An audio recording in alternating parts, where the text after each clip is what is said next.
Perkenalkan, nama saya Jultri Parengkoan dengan NIM 22105231. Saya akan menjelaskan pendekatan bilingual bikultural. Pendekatan bilingual bikultural mengakui bahasa isyarat sebagai bahasa pertama anak tunarungu dan bahasa lisan tulisan sebagai bahasa kedua sambil menghargai dan mempromosikan budaya tuli. Karakteristik utama pengajaran bahasa isyarat sebagai bahasa pertama.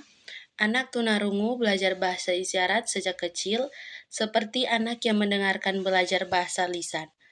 Itulah inti dari pengajaran bahasa isyarat sebagai bahasa pertama.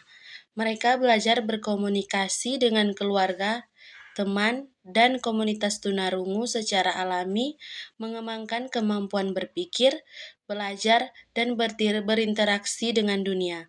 Bahasa isyarat juga membantu mereka membangun identitas budaya dan meningkatkan prestasi di sekolah. Pendekatan terbaik untuk membantu anak tunarungu mencapai potensi penuh mereka dan menjalani hidup yang bahagia. Pengajaran bahasa lisan tulisan sebagai bahasa kedua.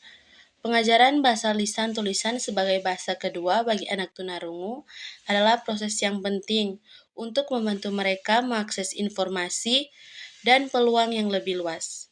Bayangkan anak tunarungu yang sudah menguasai bahasa isyarat, belajar bahasa lisan, tulisan sebagai tambahan. Ini seperti mempelajari bahasa baru, tetapi dengan dasar yang kuat dari bahasa isyarat, mereka dapat memahami dan menggunakan bahasa lisan tulisan lebih mudah. Tujuannya adalah untuk membantu mereka berkomunikasi dengan orang yang mendengar, mengakses pendidikan dan pekerjaan, dan menjadi warga negara yang aktif. Penekanan pada budaya dan identitas tuli. Penekanan pada budaya dan identitas tuli berarti mengakui bahwa komunitas tuli memiliki bahasa tradisi dan nilai-nilai unik yang patut dihargai. Bukan hanya tentang bahasa isyarat, tetapi juga tentang cara berpikir, berkomunikasi, dan berinteraksi yang khas. Mendorong anak tunarungu untuk memahami dari bangga dengan budaya mereka, membantu mereka membangun kepercayaan diri, rasa memiliki, dan koneksi yang kuat dalam komunitas tuli. Untuk mencapai kesejahteraan dan keberhasilan mereka dalam hidup. Keterlibatan role model tuli dalam pendidikan.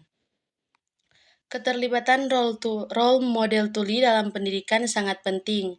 Anak tunarungu melihat orang tuli sukses dalam berbagai bidang, seperti guru, ilmuwan, seniman, atau atlet. Memberi mereka inspirasi, menunjukkan bahwa mereka juga bisa mencapai impian mereka. Role model tuli juga dapat berbagi pengalaman mereka, memberikan bimbingan, dan membantu anak tunarungu memahami budaya dan identitas mereka. Ini membantu membangun kepercayaan diri dan motivasi untuk mencapai kesuksesan.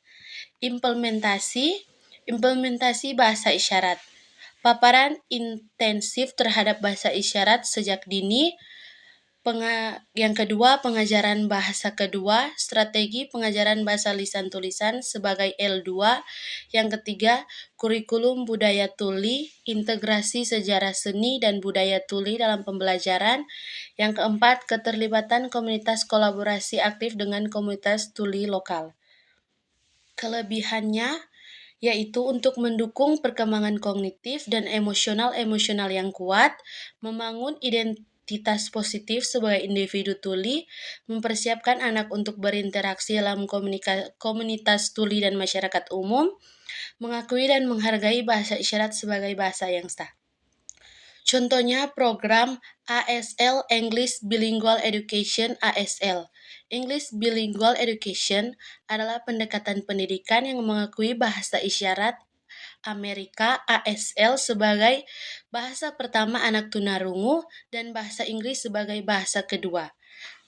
Anak tunarungu belajar bahasa isyarat sebagai bahasa utama untuk berkomunikasi dan belajar, dan kemudian belajar bahasa Inggris sebagai tambahan, membantu mereka mengakses informasi dan peluang yang lebih luas seperti pendidikan dan pekerjaan sambil tetap mempertahankan budaya dan identitas tuli mereka. Setiap metode komunikasi yang digunakan dalam pendidikan tunarungu memiliki kelebihan. Antaranya, Tantangannya sendiri, pemilihan metode terbaik seringkali bergantung pada berbagai faktor termasuk yang pertama, kebutuhan individual anak, yang kedua, tingkat dan jenis ketunarunguan, ketiga, preferensi dan dukungan keluarga, keempat, sumber daya yang tersedia, kelima, konteks sosial dan budaya.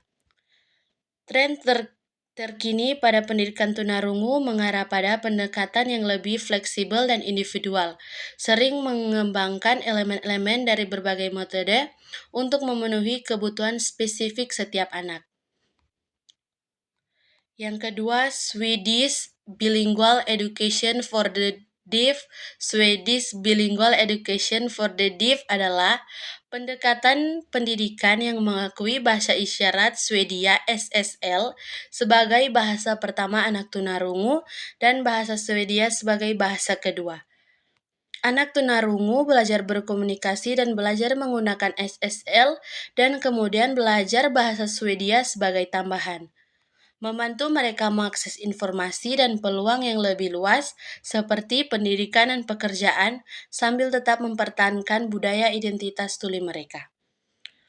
Kekurangannya adalah memerlukan sumber daya dan tenaga pendidik yang terlatih dalam dua bahasa,